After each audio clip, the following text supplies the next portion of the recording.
Kasanah, Anda tentu tidak asing dengan tempat indah ini. Inilah Laut Mati. Posisi Laut Mati yang berada di bawah permukaan laut dan menjadi titik terendah di muka bumi ini mengingatkan kita pada kalimat dalam Al-Quran Adna al-Ard pada surat Ar-Rum. Para ilmuwan modern lebih puas dengan memaknai kata adna dengan terendah, bukan terdekat seperti yang dipahami sejumlah penafsir terdahulu, sehingga maknanya adalah titik terendah di muka bumi. Posisi inilah yang membuat kawasan Laut Mati seluas 800 km persegi ini menjadi tempat yang paling panas. Dinamakan Laut Mati karena memang di laut ini tak ada tanda kehidupan. Kandungan garam yang cukup tinggi mencapai sekitar 30%, membuat makhluk hidup tak bisa hidup di dalamnya.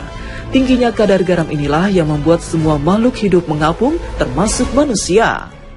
Namun begitu, tempat yang banyak disebut-sebut oleh kitab suci agama Samawi ini menjadi tempat peristirahatan favorit para penguasa Romawi.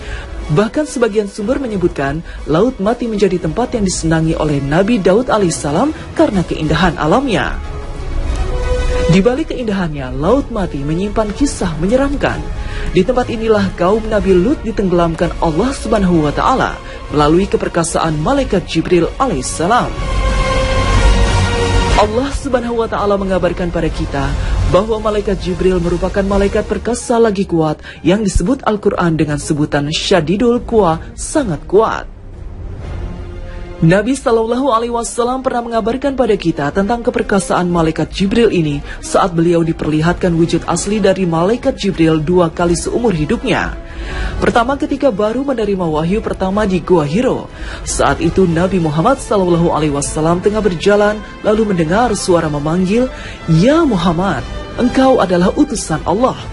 Lalu Nabi melihat ke atas, maka Nabi terkejut melihat sosok besar yang memiliki sayap hingga menutup langit. Sejauh mata memandang, langit tertutup oleh sayap malaikat Jibril. Inilah pengalaman pertama Nabi bertemu dengan sosok luar biasa, sehingga beliau ketakutan dan berlari pulang. Pengalaman kedua, Nabi melihat wujud asli malaikat Jibril di Sidratul Muntaha di langit ketujuh saat dimi'rajkan Allah Subhanahu wa Ta'ala. Sayapnya berjumlah 600 sayap dengan ukuran yang tidak lumrah. Maka tak heran jika malaikat Jibril disebut sebagai pemimpin para malaikat. Di kawasan Laut Mati inilah keperkasaan malaikat Jibril terlihat. Di kawasan Gaur Sofi, sekitar Laut Mati Yordania, terdapat kampung bernama Kampung Bab Zira yang artinya gerbang lengan.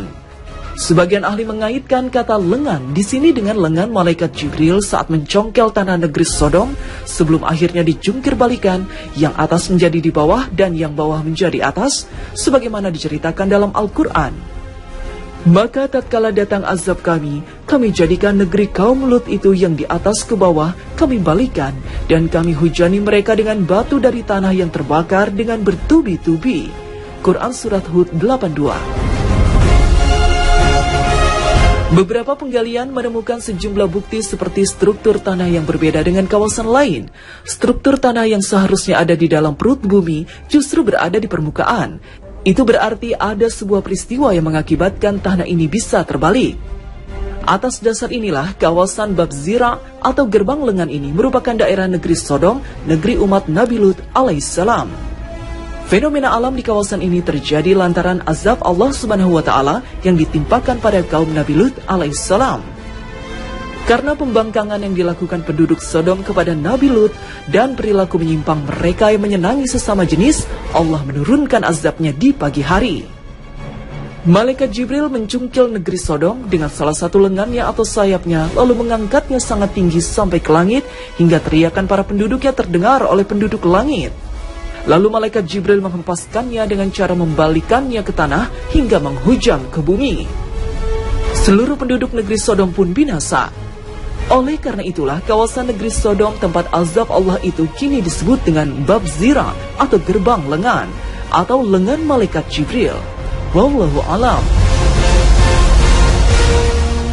Oleh karena itulah kawasan negeri Sodom tempat azab Allah itu kini disebut dengan Bab Zira atau gerbang lengan atau lengan malaikat Jibril. Wallahu alam.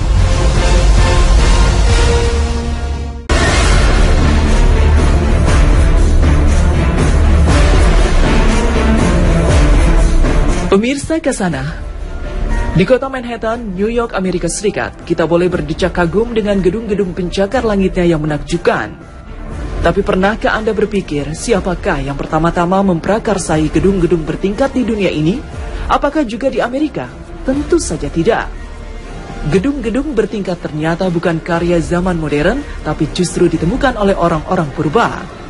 Kota inilah yang mengenalkan kota pencakar langit di dunia. Kota Shibam di Hadramaut, Yaman Selatan.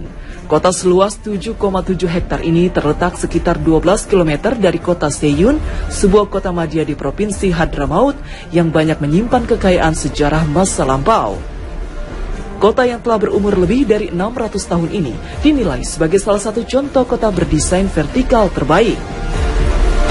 Kota ini juga dijuluki Manhattan Padang Pasir.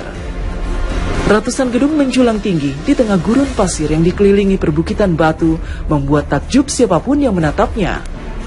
Uniknya gedung-gedung ini bahan dan arsitektur bangunannya bukan dari beton atau semen dan tanpa kerangka tulang besi, tapi murni dari tanah liat.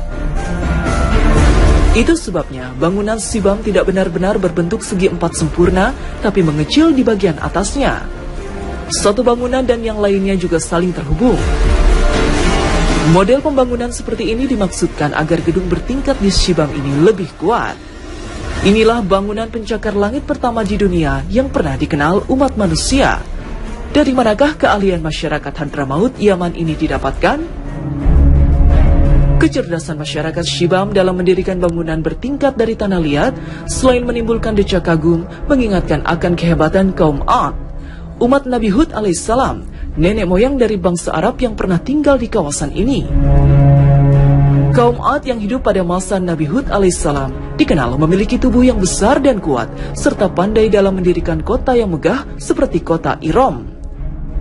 Kota purba yang disebut Al-Quran sebagai kota terhebat yang tidak pernah ada sebelumnya. Apakah kamu tidak memperhatikan bagaimana Tuhanmu berbuat terhadap kaum Ad, yaitu penduduk Iram yang mempunyai bangunan-bangunan yang tinggi, yang belum pernah dibangun suatu kota seperti itu di negeri-negeri lain. Quran Surat Al-Fajr 6-8. Shibam telah menjadi saksi tentang kehebatan masyarakat Yaman dalam membuat bangunan. Sebuah mahakarya dari keahlian turun-temurun yang berasal dari kaum purba, yaitu kaum Ad, umat Nabi Hud alaihissalam. Keahlian inilah yang mengenalkan pada dunia konsep bangunan pencakar langit yang kini diikuti oleh semua bangsa dan negara. Kaum Ad memang telah dibinasakan oleh Allah Subhanahu wa Ta'ala karena telah mendustakan Rasul dan menentang kekuasaan Allah Subhanahu wa Ta'ala. Namun anugerah keahliannya tidak pernah hilang dan tetap abadi, bahkan menginspirasi dunia.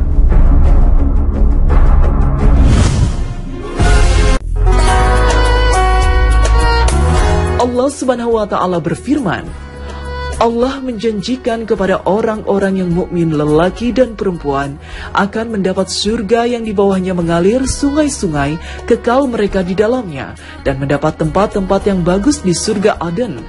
Dan keridhaan Allah adalah lebih besar, itu adalah keberuntungan yang besar. Quran Surat At-Taubah 72. Rasulullah SAW bersabda, semua umatku pasti akan masuk surga kecuali orang yang enggan. Para sahabat bertanya, ya Rasulullah, siapakah orang yang enggan itu? Beliau menjawab, barang siapa mentaatiku pasti masuk surga, dan barang siapa mendurhakaiku maka dialah orang yang enggan tidak mau masuk surga. Hadis riwayat Bukhari. Nah pemirsa, semoga tayangan hari ini menginspirasi bagi Anda. Akhir kata, wassalamualaikum warahmatullahi wabarakatuh.